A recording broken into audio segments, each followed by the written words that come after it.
केशव प्रसाद मौर्य जनपद पहुंचे। यहाँ भी मीडिया से रूबरू हुए और उन्होंने लोकसभा उपचुनाव को लेकर कई बड़े बयान दिए हैं। आइए आपको भी दिखाते हैं इस खबर के जरिए।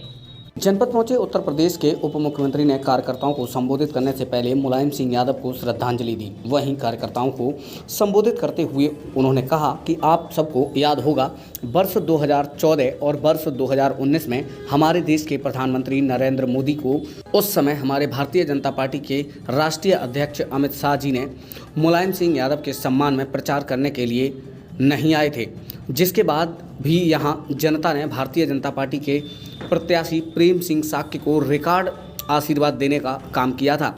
लेकिन वर्ष 2019 के लोकसभा चुनाव में जाने से पहले मुलायम सिंह यादव को मालूम था और उन्होंने नरेंद्र मोदी को आशीर्वाद दिया था कि वर्ष 2019 में फिर चुनें और देश के प्रधानमंत्री के रूप में देश को आगे बढ़ाने का काम करें। उन्होंने अखिलेश यादव पर निशाना साधते हुए कहा कि आप लोगों ने देखा होगा कि अखिलेश यादव आजमगढ़ से सांसद, आजमगढ़ में भी कमल खिल गया।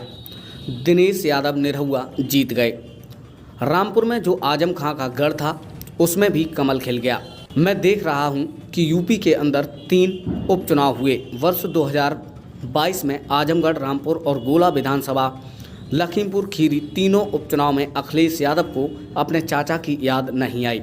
अभी मैं देख रहा था कि स्टार प्रचारकों की सूची में शिवपाल सिंह यादव को स्टार प्रचारक के रूप में शामिल किया गया है और अब आजमगढ़, रामपुर और गोला विधानसभा में उपचुनाव हो रहा था तब अखिलेश यादव एसी से बाहर नहीं निकले थे। वहां तो नामांकन कराने भी नहीं आए थे। उन्होंने कहा कि मैनपुरी लोकसभा क्षेत्र हमारे लिए महत्वपूर्ण है। समाजवादी पार्टी का खाता खुलने वाला नहीं है। मुलायम सिंह यादव का अगर निधन नहीं हुआ होता तो वर्ष 2019 से 24 तक तो उनका चुनकर भेज ही दिया गया था। बहुत लोग सम्मान करते थे, लेकिन अगर वह सोचें कि अखिलेश यादव कभी मुलायम सिंह बन सकते हैं तो ऐसा कभी नहीं हो सकता है। अखिलेश यादव कह रहे थे कि यह हमारी परंपरागत सीट है, लेकिन अब पूरा उत्तर प्रदेश भारतीय जनता पार्टी का गढ़ है। मैनपुरी भी भारतीय जनता पार्टी का गढ़ बनता जा रहा है। उन्होंने लोकसभा उपचुनाव के प्रत्याशी रघुराज सिंह साक्य के लिए कार्यकर्ताओं से भारी मतों से विजयी बनाने की अपील की है। उन्होंने एक नारा भी दिया है। उन्होंने नारे का नाम बताते हुए नारा भी लगाया है। उन्होंने बताया है कि बाकी सब जाइएगा भूल, याद रखिएगा नरेंद्र मोदी और कमल का फूल।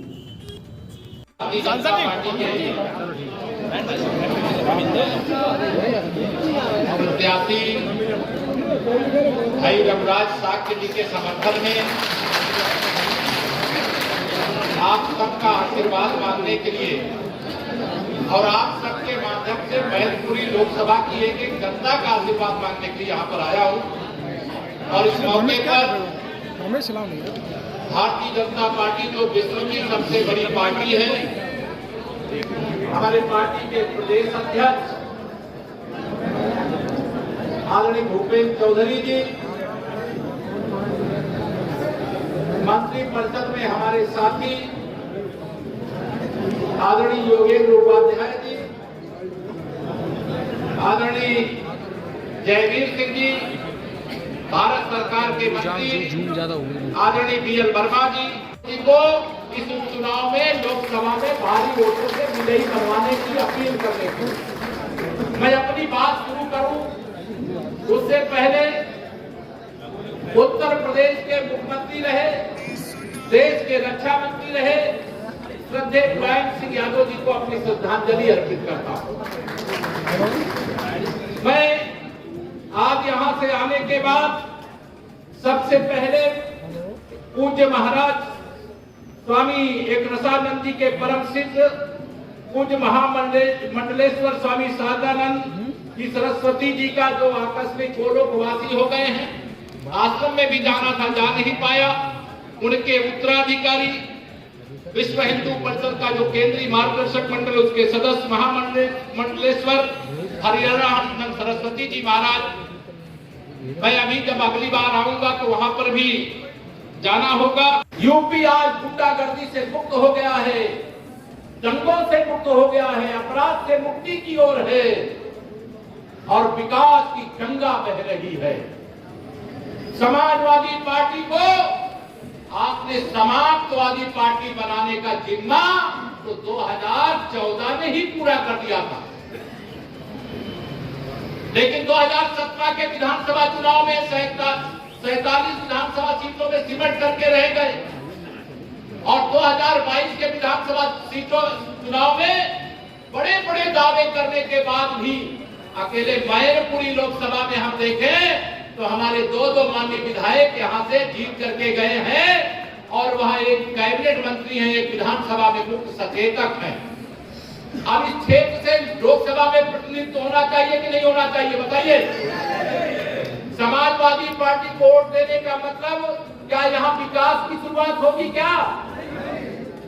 अगर विकास की गंगा बहाना है तो श्री रघुराज साक्य जी को भारी मतों से आपको विजयी बनाने का काम करना है, जबकि समाजवादी पार्टी को वोट देने का मतलब अपना वोट बर्बाद करना है।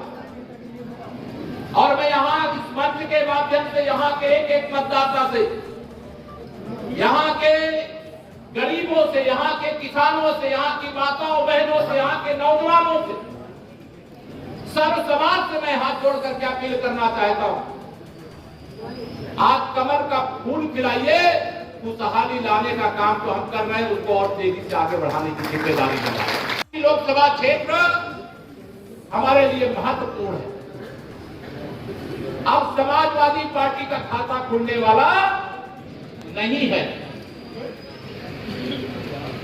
2022 का या हम लोग तो जानते थे आदरणीय मुलायम सिंह यादव जी अगर बेसमय उनका निधन नहीं हो गया होता तो यह सीट तो 2019 से 24 तक के लिए उनको चुन करके भेज ही दिया गया था। बहुत लोग सम्मान करते थे, लेकिन अगर वो सोचे कि श्री अखिलेश यादव जी कभी मुलायम सिंह यादव जी बन सकते हैं क्या? बन सकते का जोर से बताइए, बन सकते हैं क्या? मैं कल सुन रहा था टेलीविजन पे कि अखिलेश यादव जी कह रहे थे कि ये हमारी परंपरागत सीट है, हमारा गढ़ है। श्री अखिलेश यादव जी अब पूरा उत्तर प्रदेश भारतीय जनता पार्टी का गढ़ है, मैनपुरी भी भाजपा का गढ़। उन्होंने कहा उनकी बहू चुनाव लड़ रही है। रघुराज जी ने कहा कि मुलायम सिंह जी का शिष्य चुनाव लड़ रहा है भाजपा से, यही कहा था आपने।